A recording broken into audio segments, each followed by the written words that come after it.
Welcome to Elk Shape YouTube channel. We are doing Q&A number 13. And if you're a subscriber or someone just checking this out, thanks for watching. We're going to cover elk hunting questions to kind of speed up the learning curve for those that are new to elk hunting. And even some veterans out there might get a nugget or two. My name is Dan Staten. I'm not an expert elk hunter by any means. I've made a lot of mistakes. And that's mainly what I try to highlight is don't do the things that I've done wrong. Here's what I've done that's led to success. I always believe that success leaves behind clues. That's what we discuss. This week we are sponsored by Boning Archery. These guys are out of Michigan. All my arrows have a boning wrap, 2-inch blazers on all my FMJs, and the cool thing about Boning is they're hooking all you guys up. If you want to go ahead and head to their store on their website, I'll provide a link and use the promo code ELKSHAPE.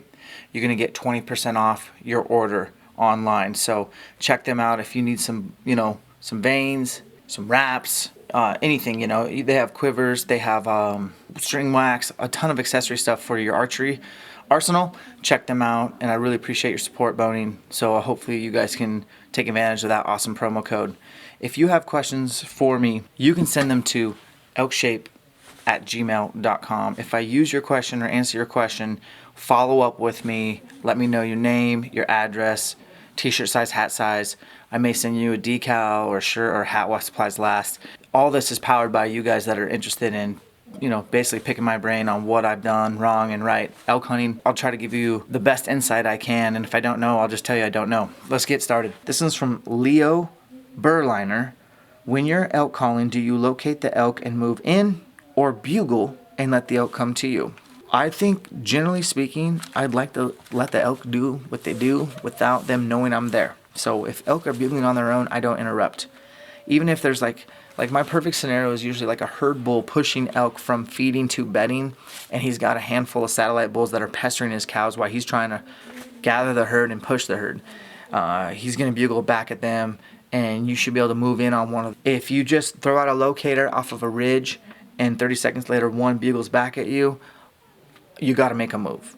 What I mean by that is elk can pinpoint exactly where you're at, and it's like they have sonar, they have radar, they have pinpoint accuracy hearing. They hear you bugle 300 yards away, they know the branch you're standing on. It's ridiculous.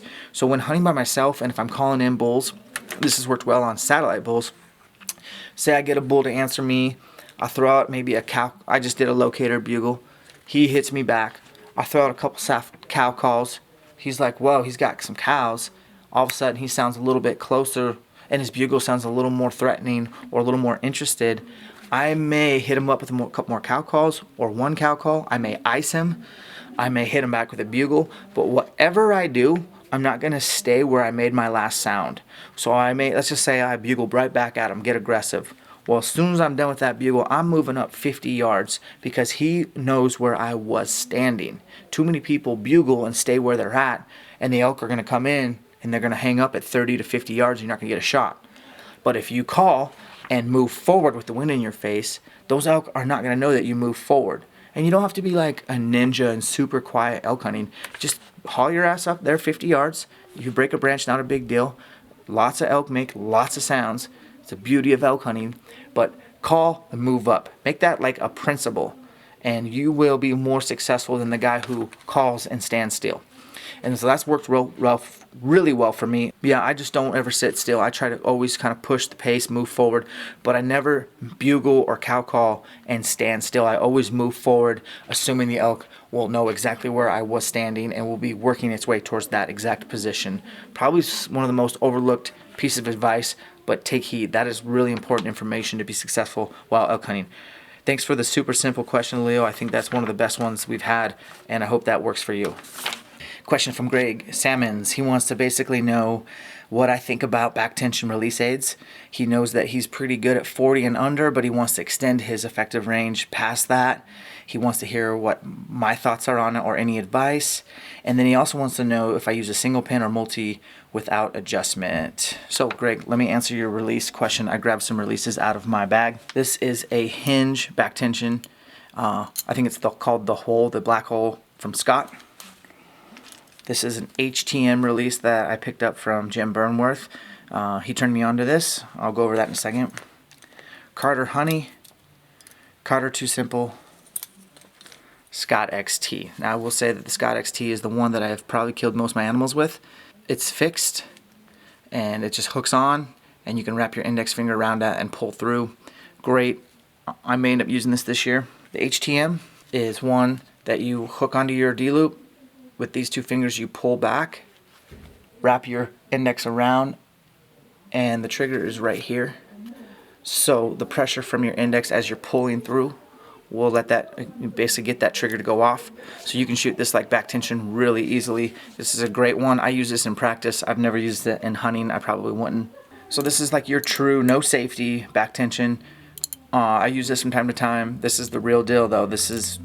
You're not going to know when this thing's going off, and you better practice at close quarters at first, or you may put some arrows in some walls or lose an arrow or two. So the other kind of a hinge that's got a safety, this is a Carter Honey. This is a firing line. You should get one of these for home. It's good for practicing while you're on the couch. But I pull back, get my anchor, and then you can take the safety off by pushing your thumb, and the safety is off. And then what I'm really liking is this Too Simple from Carter. Thumb barrel, thumb button, hook on, pull back. And what I do is I take my thumb and I put it over my index finger. So I'm not even touching the barrel. I'm going here. And then I get that fixed and just pull my elbow back and get a really good surprise release. So that's the different release aids that I use, Greg. Probably hunt with the Too Simple this year, or maybe go back to my Scott XT. But it's going to be between one of those two. I would definitely do back tension as much as possible in the off season, and I think you'll make yourself a better archer. Check out John Dudley, Knock On, his YouTube channel, his podcast, Technical Archery. There's really not a better resource out there for the best free information out there. I would check him out.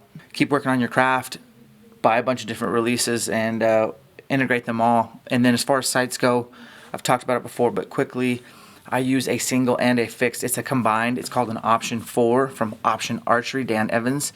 And so the first 3 pins are fixed, and the bottom pin is a floater. And I can flip that open and make that floater just a straight single pin slider. So it's the best of both worlds. As far as effective archery range goes, I've advertised this before, but I like to kill elk 30 and in. I think the furthest I've killed an elk is 69 yards. I would say 60 and under is my effective range. Even though elk are a big target, you got to hit them good if they're going to go down. On antelope and mule deer, I'll push that out a little bit further, 70 or 80.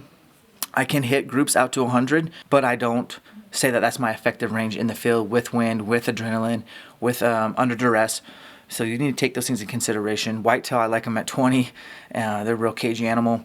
But bears, probably 40 and under. But that's just, again, those are just off my experiences. So you have to find out what your effective range is and then live by it when you're in the field as an ethical hunter. So I hope that helps. Thanks for the question, Greg. All right, this next question is from Jason. What's your last name, Jason? Jason just got done watching the last Q&A video, and he said he is motivated to lose weight and go elk hunting. He's a guy who lives on the East Coast, and he's been wanting to hunt elk his whole life. He's now 41, and he's pulling the trigger. He's buying himself a tag, and he's going for it. Congratulations. That's how you get it done. You buy your tag, and then you figure it out from there. But you just kind of, you go all in, jump off the deep end, both feet, and then you just kind of scramble. He wanted to know if I had any recommendations for over-the-counter units in Colorado. I've only hunted Colorado for elk once. I did shoot a bull there. It was over the counter. I would say that if you could become a member of Go Hunt, you could pull up harvest statistics, and you could even get into the draw by the time this video posts. I think you'll still have time to get into the draw. It's a preference point state, but you want to start getting those points now. I think it takes 3 years in a row of applying before your preference points get used. If you're going to buy an over-the-counter tag, you might as well put in for the draw to get that preference point system rolling.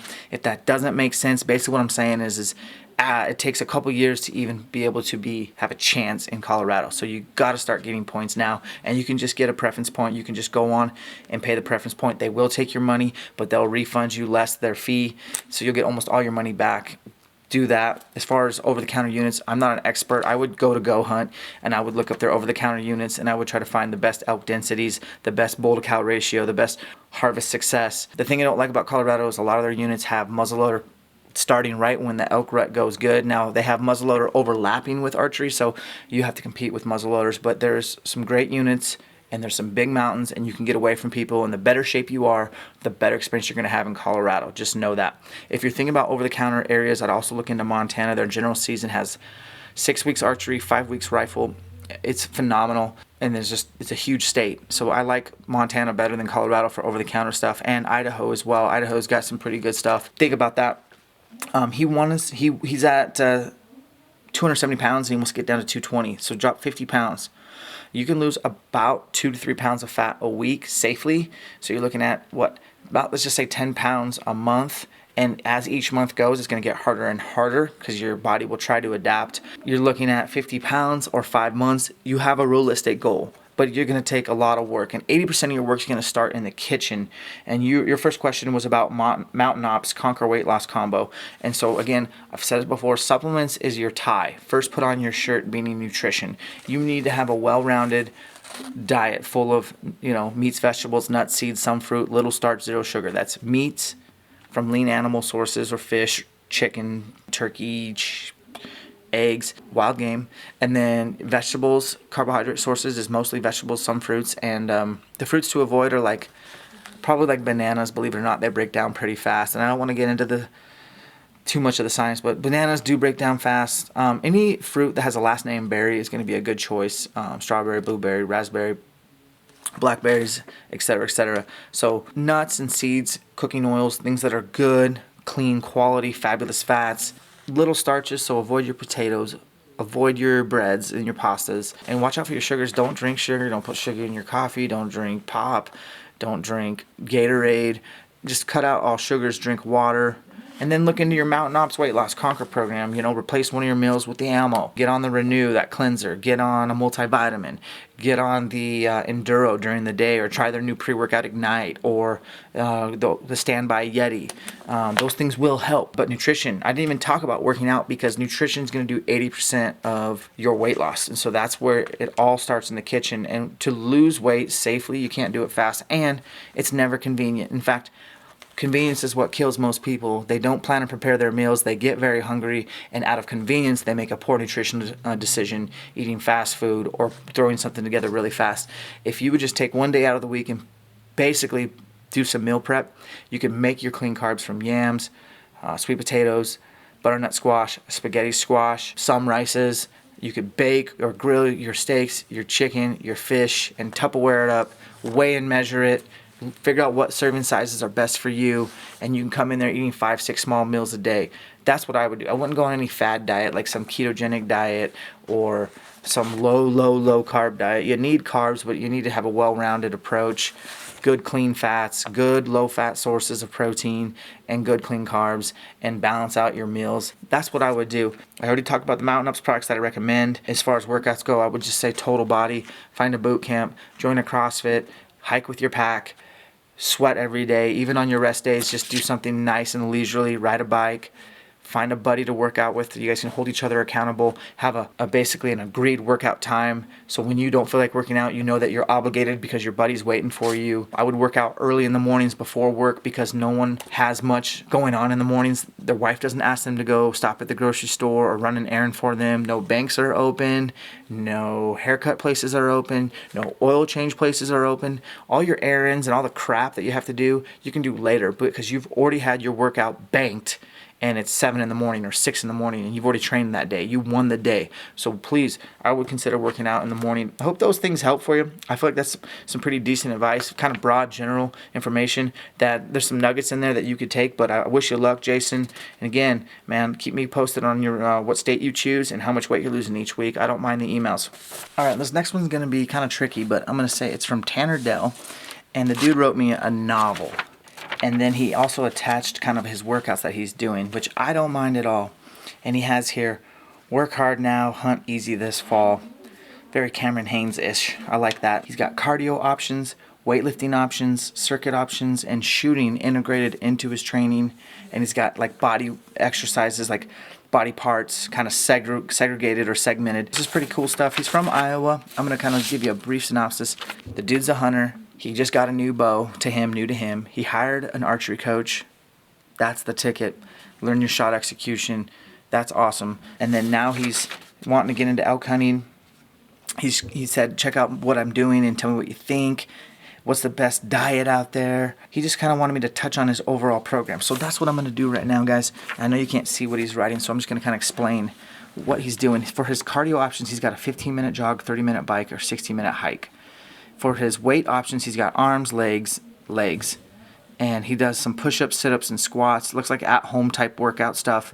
For shooting, he's got 15 blank bell, a 300 round, and then 10, 20, 30, 40, 15 arrows at each distance. This is great stuff, man. Keep it up. All this is positive, moving in the right direction. Some of his movements, I want to touch on those. Dumbbell curls, triceps, bench press, wrist curls, dumbbell squats, dumbbell lunges, calf raises, goblet squats, lunges, raises, squats. Love it. Man, you're killing it. I like what you're doing. If it's working, don't change anything. I love that you have a coach for archery. You asked me about nutrition. We just covered that in the last question. Although your goal might not be weight loss, the same principles apply as far as meal prep. Enough protein, carb, fat every time you eat. Real food, nothing processed. Shop the perimeter of a grocery store. If food goes bad, it's good for you. If the food has expiration dates on it that are long, not good for you. The more color, the better. So eat a rainbow a day. That's fruits and vegetables, lots of phytonutrients. As far as like dumbbells and stuff go, these are great movements for what you got. I love to see all the total body movements. So anything like push-ups, squats, lunges, I like. I'm not a fan of tricep presses, bicep curls, wrist curls. I don't like to isolate small muscles. I want the big bang for my buck. So the bigger movements, the better. You need to look up man makers.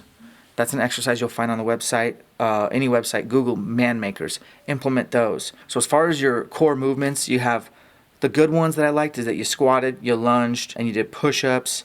I'd like to see more pull-ups in here. I would take out the bicep curls, the triceps, the wrist curls, all the small little aesthetic muscles that don't mean squat in the backcountry, and replace those with more compound movements. Look up Scotty P's or man makers. Do more compound movements. Your deadlifts, your pull-ups, your weighted pull-ups. Get a little bit more of that posterior chain, the backside of your body, the hamstrings, the butt. Those are the muscles that are going to pull you up the mountains, and spend a little less time on like the aesthetic muscles and the arms and stuff. But it's still really good. I love that you're integrating shooting. As far as your cardio pieces go, I love the 60-minute hike. On the 15-minute jog and 30-minute bike, you need to ramp those up in intervals. And what I mean by that is maybe 1 minute all out, 1 minute 50%, 1 minute all out, 1 minute 50%. Tweak your work-rest ratios. Try 20 seconds on, 10 seconds off for 8 rounds. That's known as a Tabata. But more interval-based stuff on the bike and more interval-based stuff on the running. You can do fartlek, which is like random sprints, or you can do repeats, which is your work equals your rest. So if I ran a 400 meter around a track and got a minute 30, I would get a minute 30 rest and then repeat. So those are things, I just think you need to up the intensity a little bit, and by doing that, you're going to do more interval-based conditioning on the bike and on the runs, whether it's a treadmill or not. And then to get more intensity, you're going to take out small muscle group exercises like bicep curls and triceps and wrist curls and replace them with, like I said, man makers, thrusters, look those up, deadlifts, pull-ups. Do the more big compound movements unless you're concerned about looking good with a spray tan.